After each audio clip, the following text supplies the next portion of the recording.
I I've got to be completely honest with all of you.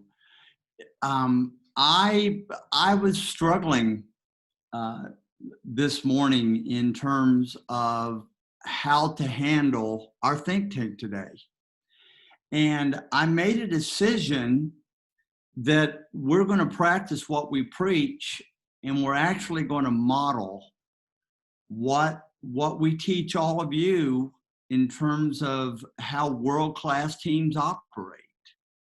And so let me start off by saying this.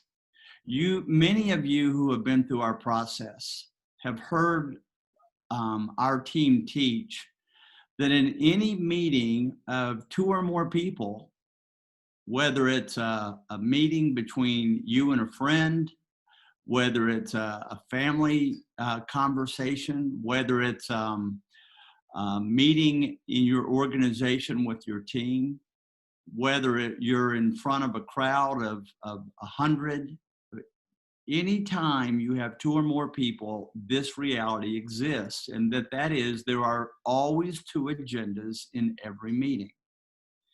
And the more unhealthy an organization is, the latter agenda that I'm about to talk about flourishes.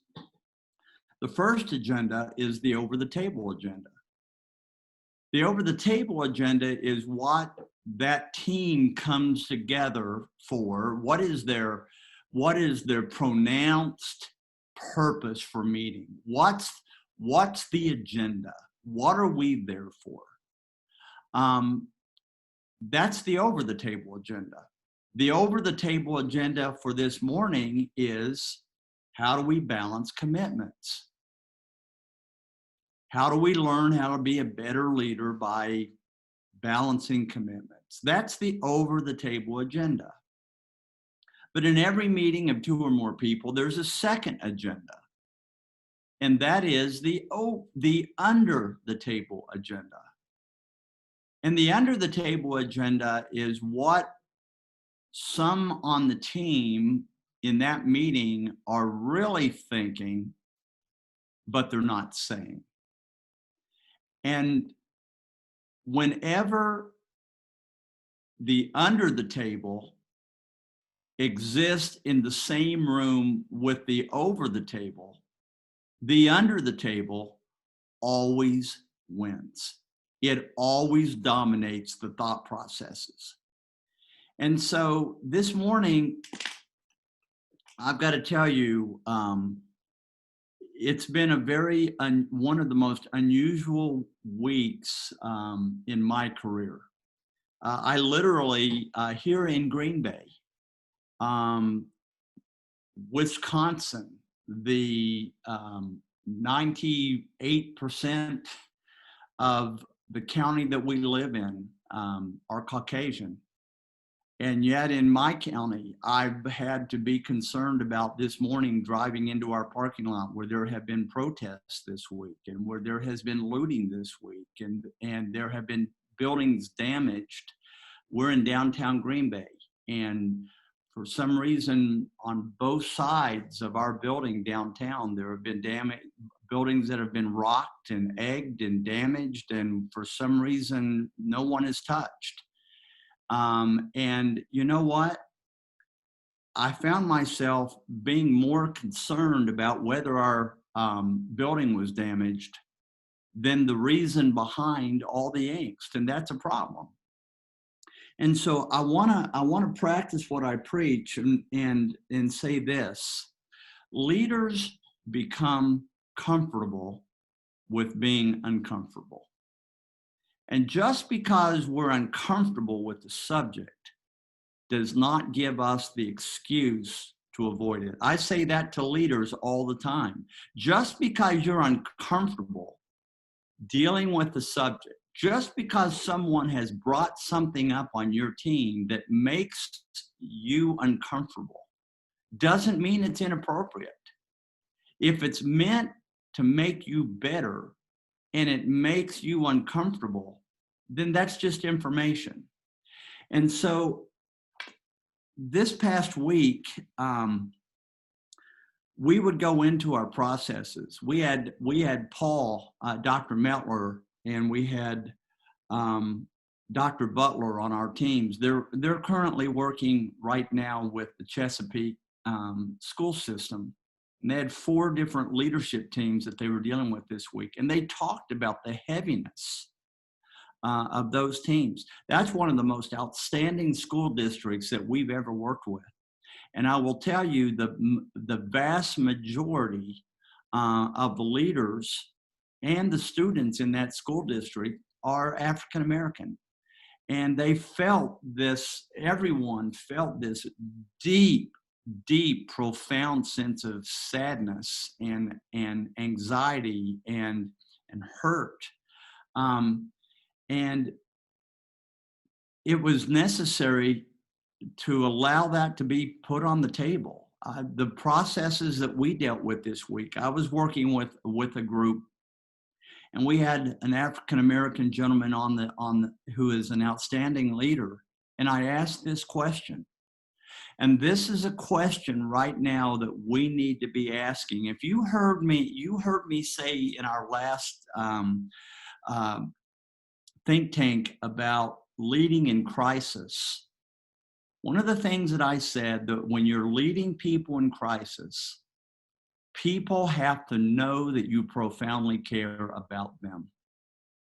And one of the key questions when you're leading a team or an organization in crisis is to ask not what are you doing, but how are you?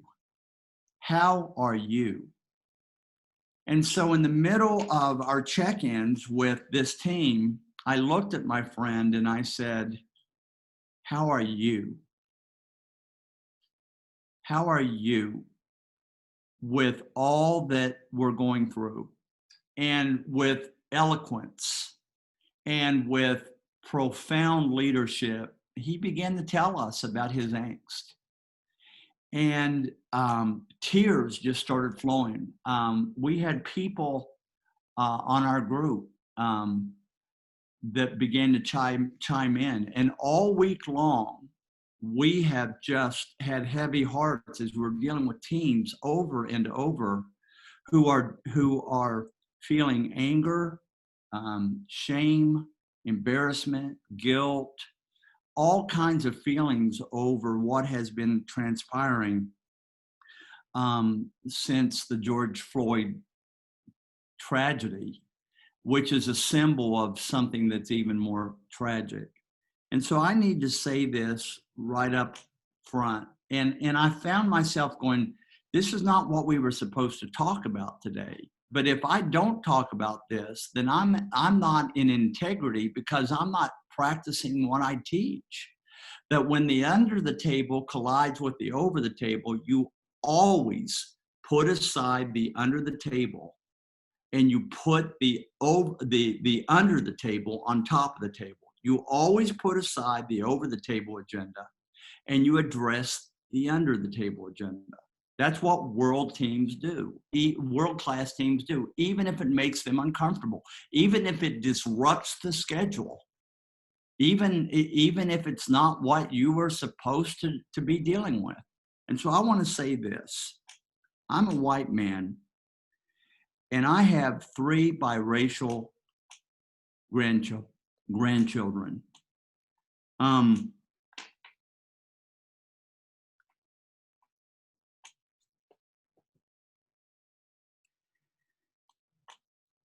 I don't want to live in a society,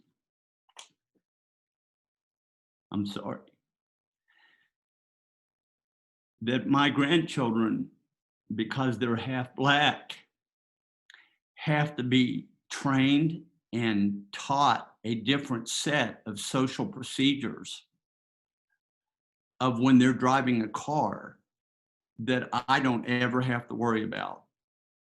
I don't want to have to live in a society where if you happen to be Black or minority, you better learn how to put your hands out on your dashboard if you're pulled over, of which you never know if you're going to be pulled over. Um, and, you know, what I found myself thinking was, it's really not my problem because I've never been pulled over like that. Well, the moment that I think it's not my problem because it's never involved me, it is not only my problem, I'm part of the problem. And yet, I don't know what to do other than to use my voice. And so I want to say this to all of you, especially those African American men and women who have been such a part of our organization and have trusted our leadership for so long. First of all, I want to say that I'm sorry because I belong to a society that created that injustice, protected that injustice, and then passively turned a blind eye towards that injustice because it wasn't my problem. Um, what can I do? All I can do is to use my voice. We teach our leaders all the time, find your voice and use it. Speak your truth out of love and respect and honesty. And that is the spirit in which I'm putting this on the table. And what I'm doing right now is just one drop in the bucket.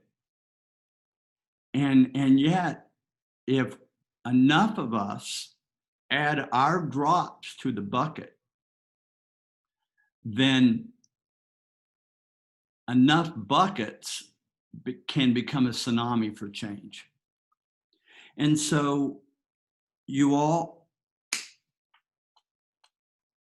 I want to go on record as the leader of Initiative One to say that we fully support the protests that are going on. We teach people that great leaders don't do this. Great leaders do this. Even when they're doing a lot of things right, there are always things that we can do better. And in our society, we are doing a lot of great things. We are doing a lot of things right. But there are people, no matter how well we do, we can always be better. We can always find a way to get better. Great leaders do this to get better and to maximize their impact. And great societies do this and maximize their impact. I have a brother who has been a career police officer for 35 years, and I am proud of him. But I will tell you, he'll be the first one to say that as much as we can do that's good, we have to be better. We all have to be better. You see, no law or no practice can survive in a society without the direct, active support of that society. No law can survive or endure without the direct, active support of its society, or at the very least, by the passive endorsement of the society by turning a blind eye and allowing it to happen. But when an entire society begins to say collectively, no more, then it's only a matter of time before it becomes no more. And so I want to be a part as a leader. I'm not a political person.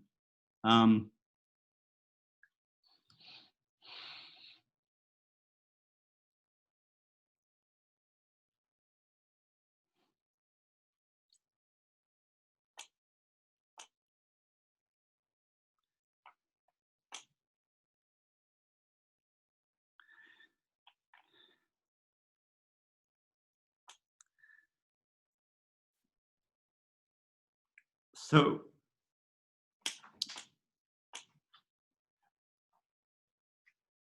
this morning, we've dealt with a lot of players in the NFL. And this morning, I wrote a text to a brother of mine who was a wide receiver from San Diego State, and he was a wide receiver for the Baltimore Ravens. And we've become dear friends. And his name is J.R. Tolver. And I wrote him, and I said, J.R., I'm profoundly sorry that I am part of a society that has allowed callousness to build, that we're more concerned about our finances. And when our finances are getting upset, then we're going to turn to our congressmen and tell them to do something about it. And those congressmen will do something about it because they will be waylaid by all kinds of phone calls saying, you've got to do something to fix our economy. And yet I'm embarrassed that there will be in our society a greater outflow and outrage when our economies get threatened, than when the very lives and hearts and souls of an entire race and minorities in our entire society are at risk, and they live in quiet terror all the time. And I said, and I wrote JR and I said, I am on my knees asking for your forgiveness and your patience, and I'll be better and I'll do better. You all have, many of you have been with me for 3 years on these think tanks, and you've never seen me do this. And quite frankly, there's a level in which I'm embarrassed at the level of the vulnerability that I'm having with you. But yet we teach that leaders are real, and leaders are vulnerable. And let me say this, as my African-American leader friend said this week, don't let the looters take one moment of deflected attention away from the gravity of this situation. You all, there was a man that was killed in Georgia, as you all know, and he was running, and 2 guys pulled him over and killed him with long rifles.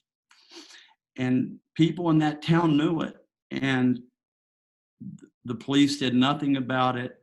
The judicial system did nothing about it for nearly 2 months until someone put it on a video. That had been a white man, that would have never happened. And that Black man is as cherished by God as any of us because he was made by God. And anyone that God creates cannot be defiled. And so part of leadership, what you've heard me say, that leaders do not measure their success by how busy that they are. They measure their success by how impactful that they are. And so today we were supposed to talk about balancing commitments. And one of the things that I want to say is this: you don't balance commitments in your life as a leader. You see, most of the commitments that, quote, we make in our lives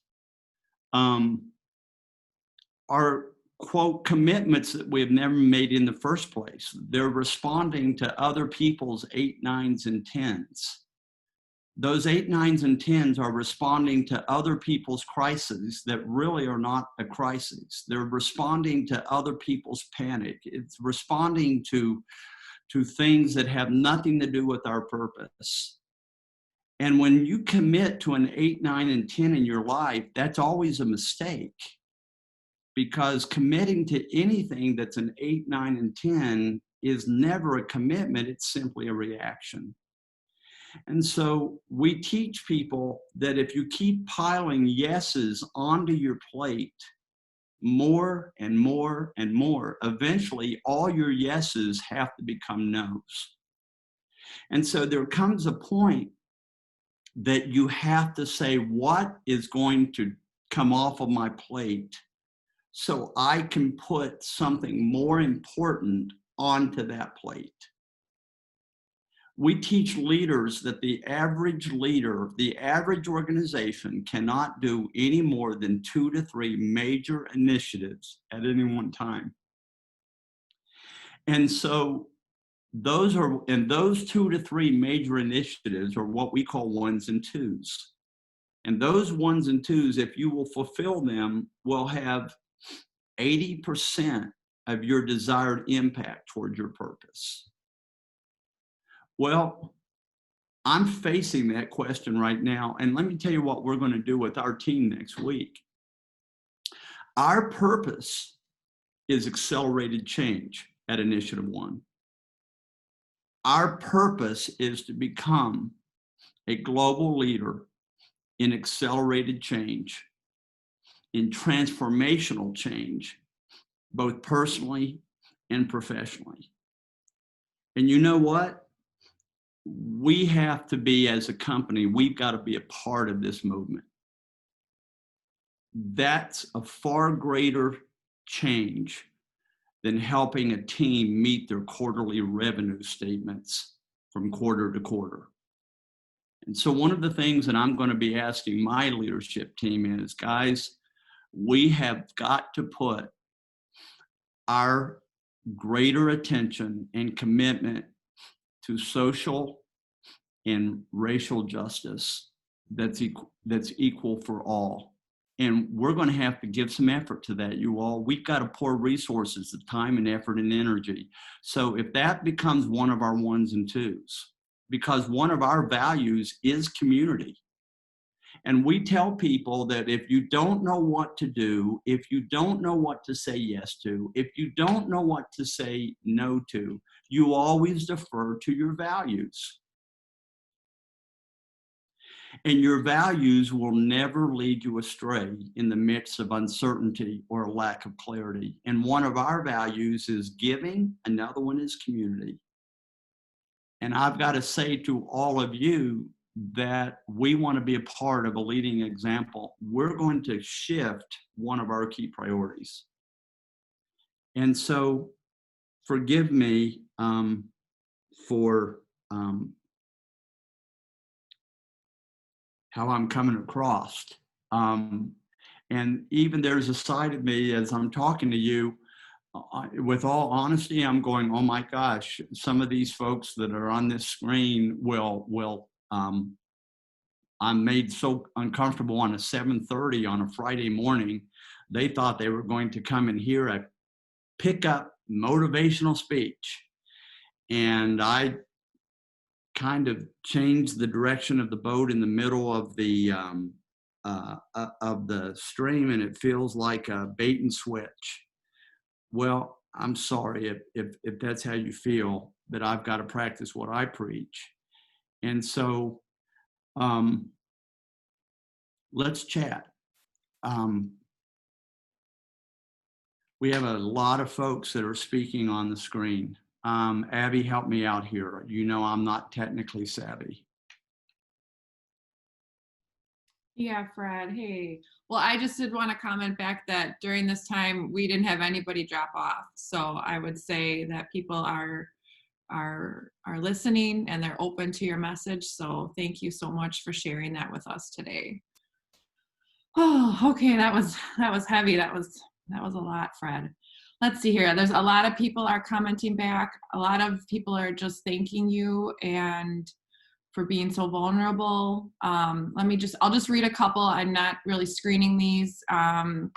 Okay, Adrian says, as a Black leader in De Pere, Wisconsin, I appreciate your message and would love to help change lives and mindsets of our people. Thank you. This is way more important and powerful. I think that was in response to you talking about what we were supposed to be talking about today.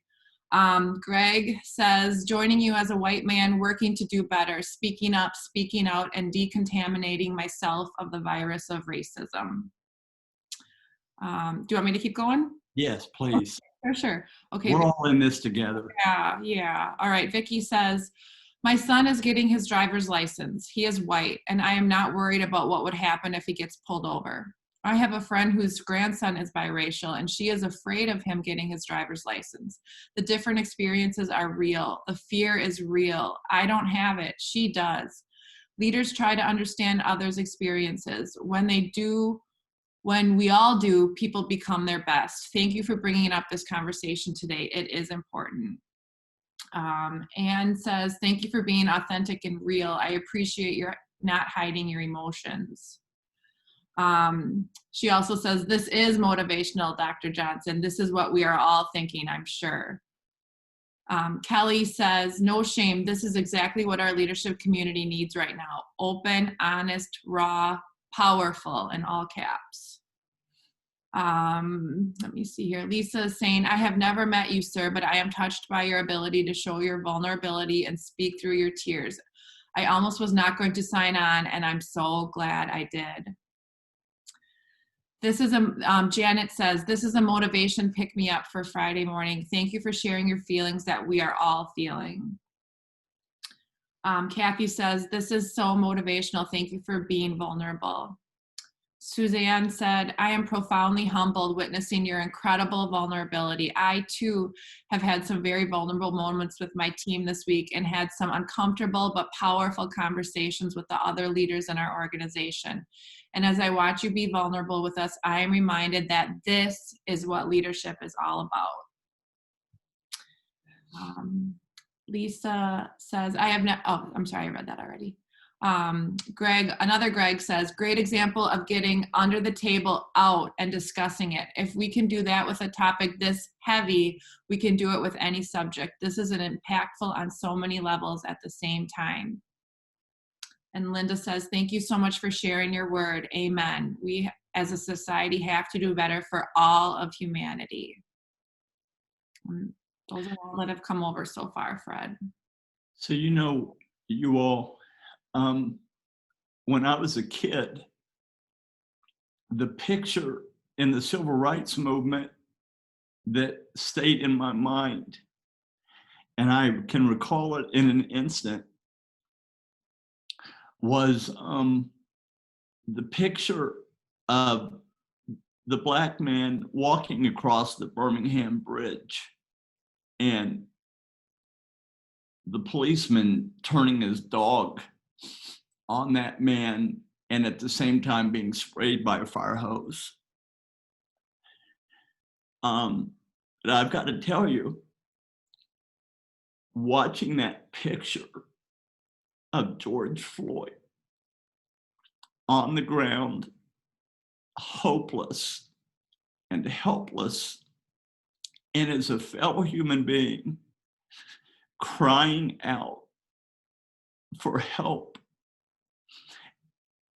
and that policeman with that cold, lifeless stare, and forgive me, this is basically looking at the crowd with a fuck you stare. Here's the question that I've been plagued by all week. There were people on that sidewalk who were pleading for that man to get off of that dying man. And no one rushed that policeman because they were more afraid of landing in jail than they were about saving a desperate human being. And I have to be honest, if I had been on that sidewalk, I have asked myself, would I have rushed that policeman? Would I have dared to risk being pummeled by the other three. And I've got to be honest, I'm ashamed when I think I probably wouldn't have. I hope I'm wrong, but it is time that we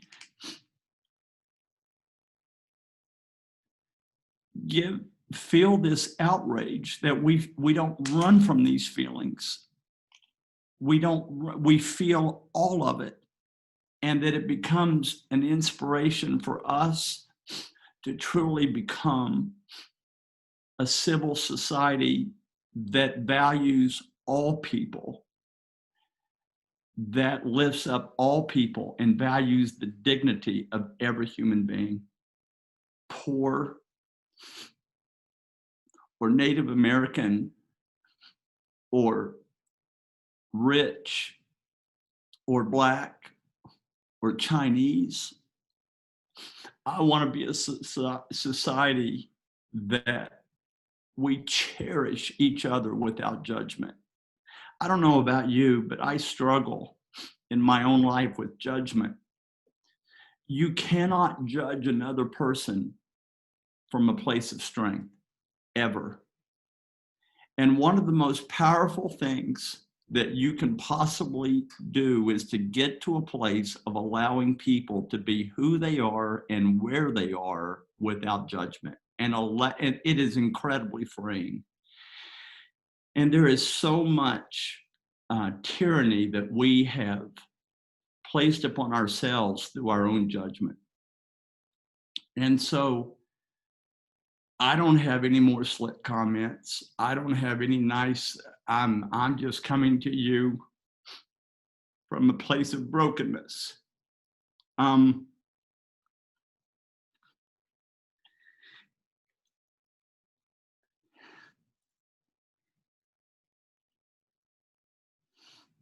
In 1998, my world collapsed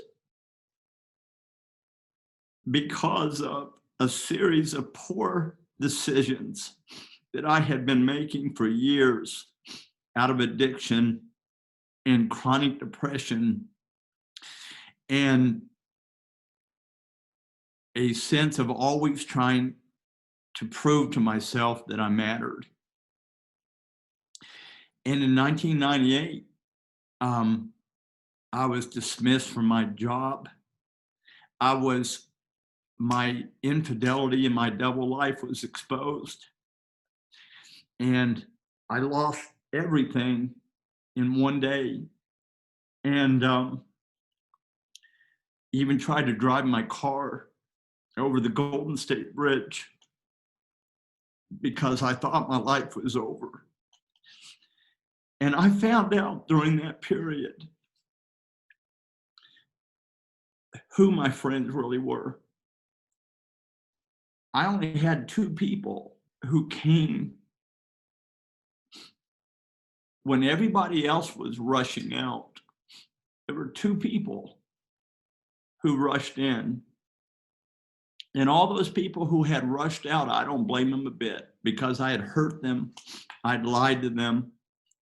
But I think of this situation, and I want to be one of those people for the Black community who's rushing in when I have a million excuses to back out. Let's be a community that rushes in. Don't let 1 ounce of our difficulty and discomfort be lessened because we want to deflect upon a looter. As my friend said to me the other day, and reminded us, all of us, the looters and protesters are not the same. There are protesters and give everything that you want. I want to challenge you, be one of those people who rush in. Write your congressman.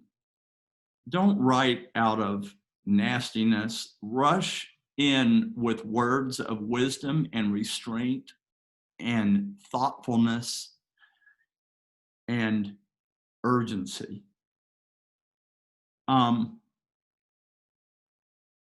speak to your congressman, join a protest,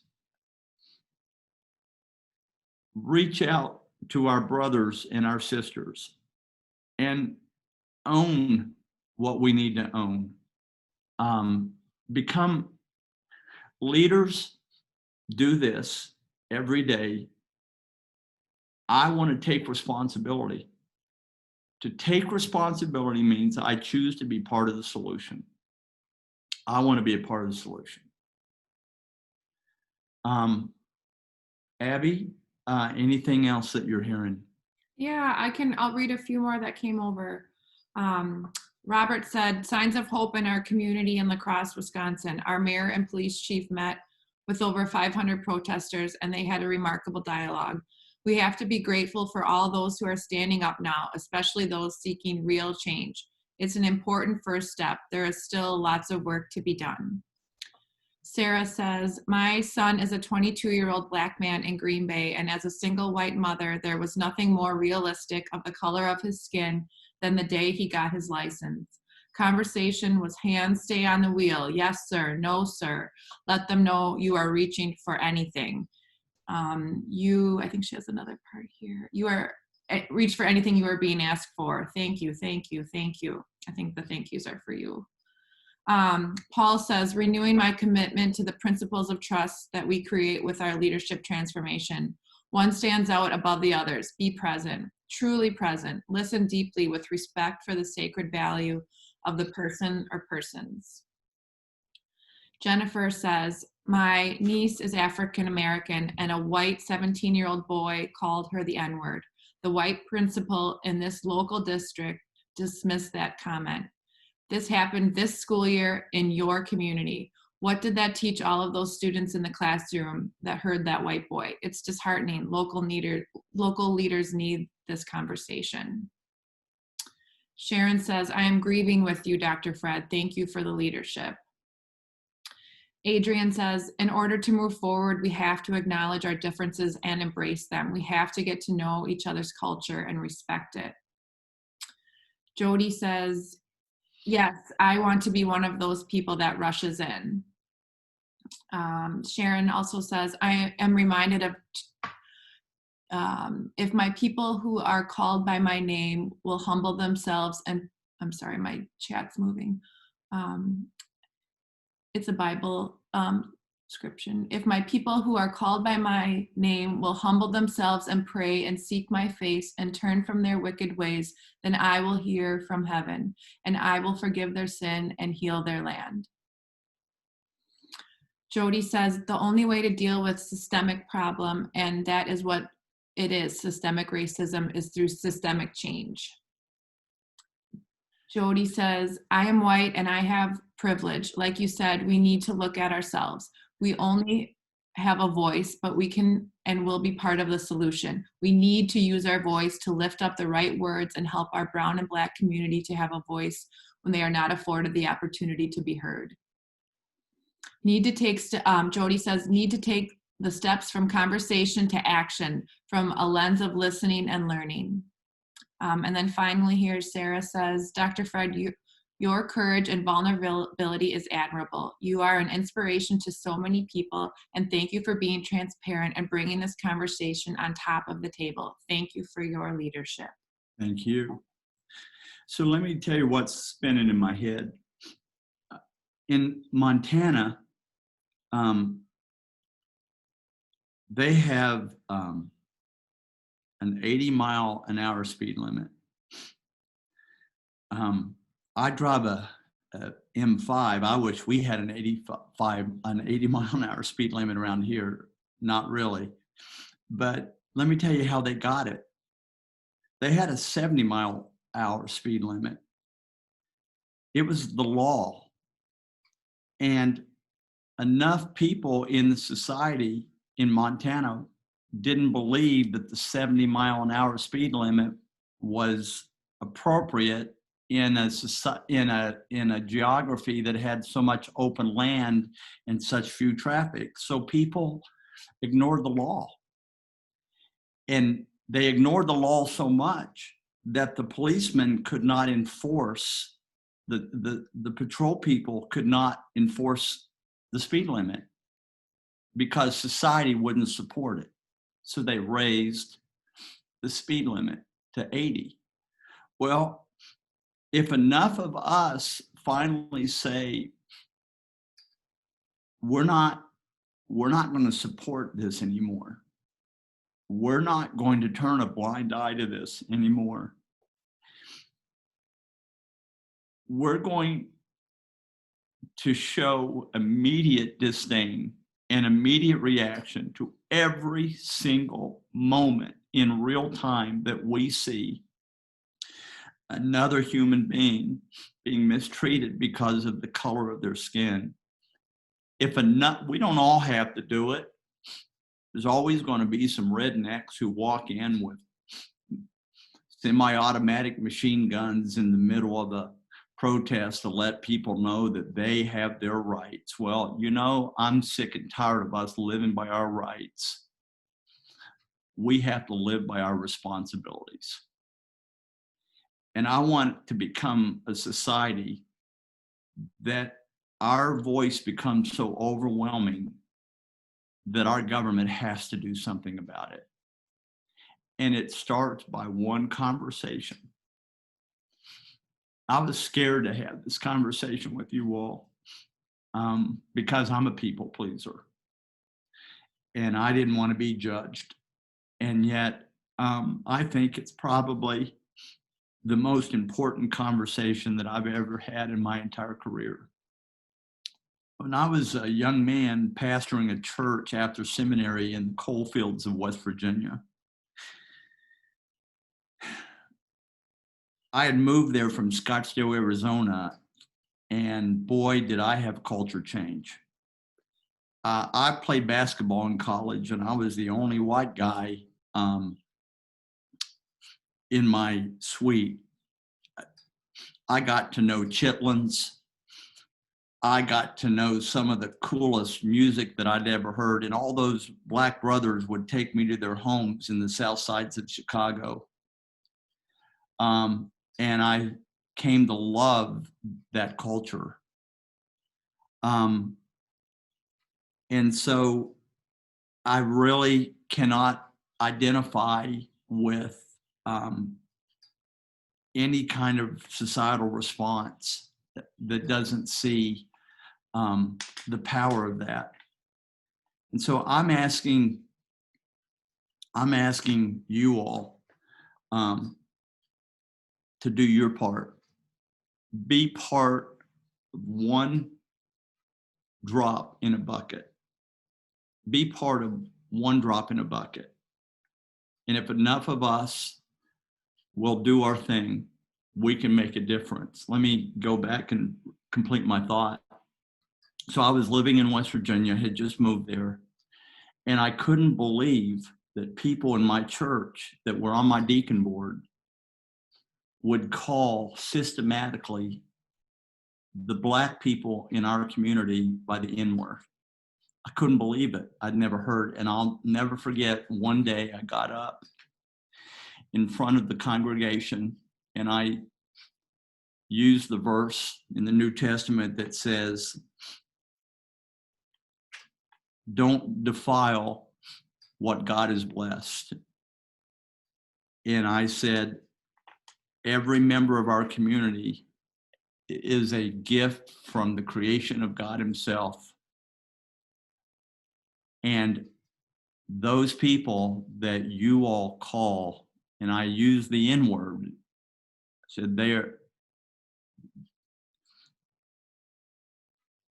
I'm willing to be fired over this, but I don't ever want to hear that again. And I nearly was fired over it.